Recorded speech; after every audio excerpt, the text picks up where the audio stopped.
AviationPros.com is the portal website for AMT, Airport Business, and Ground Support Worldwide magazines. Visit daily for breaking news, industry blogs, and insightful articles from our magazine's editorial team. And don't forget to sign up for our publication's daily e-newsletters. It's all at AviationPros.com.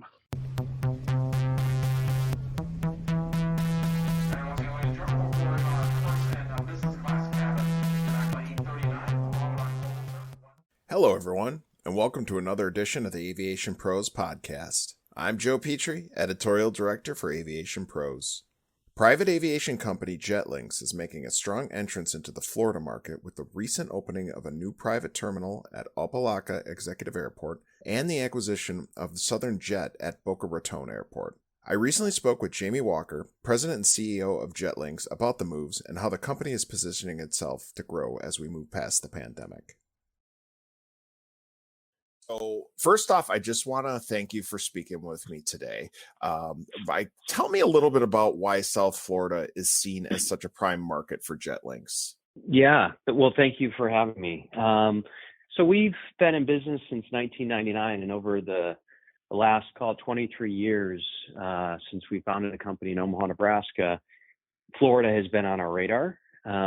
We knew from inception in Omaha that it would take us a number of years to develop the business and the infrastructure and the model necessary to open a Florida location. But along the way, through our expansion efforts, we have many clients from our called 21 locations flying down to Florida. So while we didn't have a presence in Florida, our presence that began in Omaha and extends to St. Louis and Chicago and New York and Boston and DC and Atlanta and all the other communities we serve nationwide. We have a lot of our clients who fly down to Florida for both business and leisure travel. And so the kind of the culmination of that step into Florida is really not only to serve the local South Florida marketplace, but also better serve our customers nationwide who are flying into Florida. So it has been a goal of the company for quite some time to get to the Florida marketplace to kind of bookend that experience for those clients flying in and out of Florida, but also to start serving the local Florida marketplace with the unique service offering that we provide. So it's been a long time coming and does complement the pre-existing business that we had coming in Florida. So it's a nice complement to be able to now serve both Florida and the clients that we have nationwide flying into Florida. Now, tell me a little bit about the market in terms of business aviation and those travelers that you're going to be serving. I mean, what kind of values will Linx be able to bring to that market in terms of the product you offer? Sure. So our business model is a bit unique from maybe some of the other service offerings that are there to not only serve the Florida marketplace, but really across the domestic U.S. And that we like to couple what is really a local service offering, which is done very well by many local companies in our industry. But what those local companies fall short of doing is really providing the infrastructure and buying power and guarantees that a national organization does because of their small local presence and small fleet sizes. Most of them, range anywhere from a couple airplanes to maybe up to a dozen airplanes. And they're just not able to reach that point where they can provide their aircraft owners meaningful buying power and discounts off of all the services between maintenance and flight training and all the other things that it takes to operate an airplane. So we like to have that local approach that those local companies do, but bring the scale of a national organization and all those previously said benefits to those local aircraft owners. So we're unique in our value proposition in that we're able to offer the local service offering, but couple it with that national infrastructure and buying power. So on the aircraft management side, we've been very successful in winning local aircraft with the combination of those value propositions. And then the other side of our business is our Jet Card program. And we also have a joint ownership program that kind of fits between whole aircraft management and the Jet Card program. But on the Jet Card program side,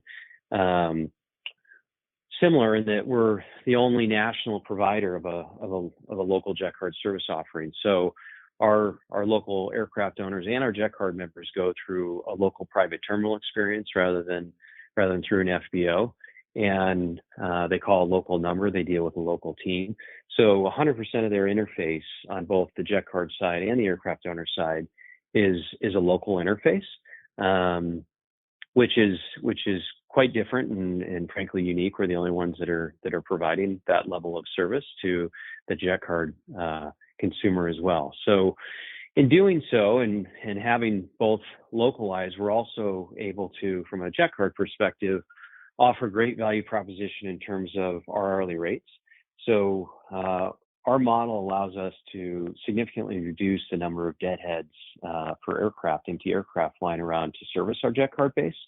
So oftentimes, and I'd say a large majority of the time, Miami is an example. A local Miami jet card client calls our local Miami number and works with that local team for their flight needs. And that oftentimes that airplane is already based locally, is managed locally with a local flight crew. And so we're able to meet the jet card member where they're at. And by doing so, we're able to, again, eliminate a lot of the deadhead that challenges the industry and national operators. And by doing so, we're able to provide a much better hourly rate and more competitive hourly rate than maybe some of the other options that they could get in the form of a guaranteed jet card program offering. Now, I know it's early into this foray into the market. Tell me a little bit about how it has been received so far in terms of what you're offering in the South Florida market and, what opportunities you're looking at into the future and how you can expand the customer base. Yeah, so it's interesting. When we first started to look to open our Miami location, it was actually early 2020 is when we were prepared to throw a stake in the ground and start developing the South Florida marketplace. And late February 2020 was my last visit down there, and shook hands with our partner down in Opa Locka, who provides us all of our hangar and fueling capabilities. And by March of 2020, everybody obviously took a pause on a global scale from doing much. And so we really had to patiently wait to enter the Florida marketplace until the pandemic began to appear as if it'd be in our rearview mirror. And so we did delay the opening. And during that time, private jet travel really dropped significantly, very similar to the commercial airlines. We saw in April 2020, we saw up to a 90% drop in flight activity. So going through 2020, we were cautiously optimistic that we'd have an opportunity to renew the relationship that we were developing in Miami and open that location. Little did we know that the pendulum would swing quite far the other way, and that business not only rebounded from the depths of what we experienced in 2020, but it's rebounded to the point where not only our new Florida location, but nationwide, we moved into a period where we suspended sales, and beginning in October of last year through December, we suspended sales and we didn't sign up any new jet card members, and that included our new Miami, Florida location.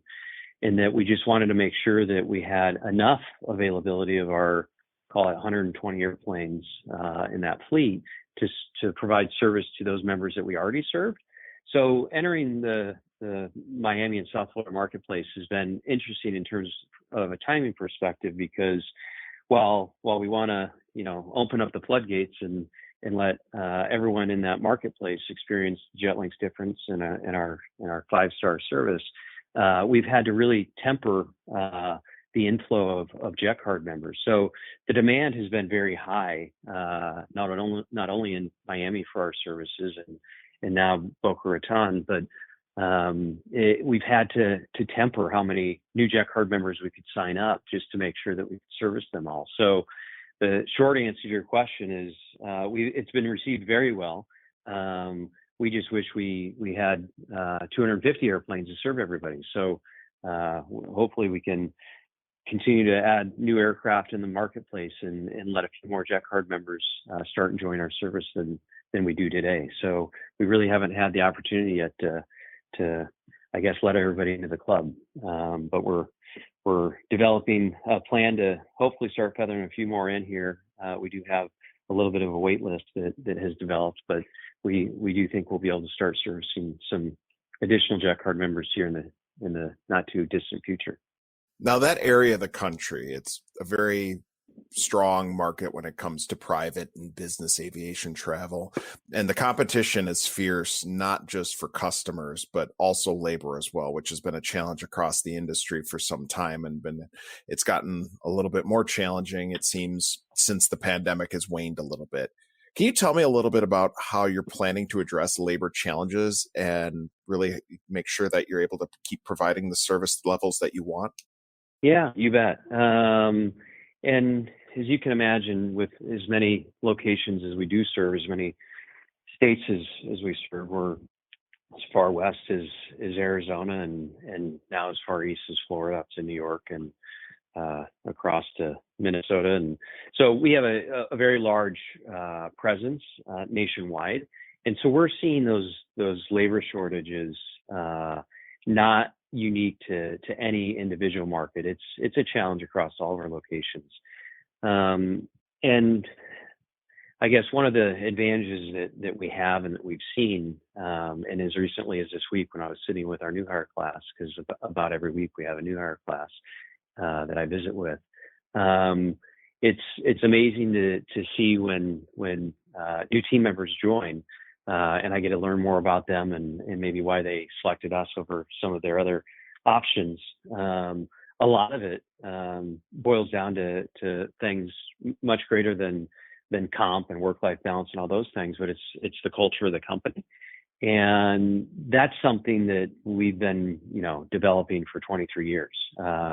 As I mentioned, we're headquartered and we were founded out of Omaha, Nebraska. And from our roots, we wanted to make sure that we could retain the kind of culture that allowed us to find success in Omaha, to find success in Miami and all the other locations we serve. So what we found in today's very challenging, employment marketplace is that the culture we've developed has been a huge differentiator for us in winning the talent that we've been trying to go after, not only in Miami, but in all of our markets. So having said that, we have very competitive comp and benefit programs. So we are, I'd say, at the top of the industry when it comes to those team members who do balance some of those things when they're making their decisions. So it's not to say that we rest entirely on our culture, but it is a large motivating factor, because if all else is equal, we're finding that we're having great success of winning the talent we're going after. If we can tip those scales a little bit in our advantage, it's on the culture side. And my last question for you today: labor isn't the only challenge right now in the market. Obviously, fuel is also a big concern, especially with the rising prices we're starting to see. Tell me, how is this impacting it? How is this impacting everything for you? And, what steps are you guys taking to try and mitigate this to make sure that it doesn't overprice any of your products? So our pricing when it comes to fuel and maintenance and all those items that are the largest cost of operation for an aircraft owner, because of our size and scale, we've been able to negotiate industry best pricing. Where frankly we got caught most recently on the spiking fuel is we hadn't experienced yet a marketplace where fuel had spiked that quickly. And what used to be a quarterly adjustment that we make on the fuel surcharge side for our Jet Card members, that then translates to fuel reimbursement to our aircraft owners, we made a change from quarterly to monthly. So that was, you're always learning something new, and something that we learned during this most recent spike in fuel is doing it on a quarterly basis is just too long of a period, and it really needs to be managed on a monthly basis to make sure that you're you're caught up and you can stay ahead of those rising prices and frankly, dropping prices. So I'd say that for us, that was a change that we had just recently made here in March to better manage through the fuel price fluctuations that we had been experiencing. But our aircraft owners and our jet card members are quite content with the fuel surcharges that are being passed on because of the bulk buying power we bring. They aren't astronomical in terms of the number that we're passing along. They're very reasonable in comparison. Wonderful. Jamie, it was great talking to you today. Really hoping to hear a lot more about success in that South Florida market and beyond for JetLinx. Yeah, you bet. Again, thank you for having me. I enjoyed the discussion and look forward to our next one. Thanks again for listening to today's podcast. For the latest news on business and private aviation, make sure to subscribe to our daily FBO newsletter and check out our website, AviationPros.com. I'm Joe Petrie. We'll see you next time.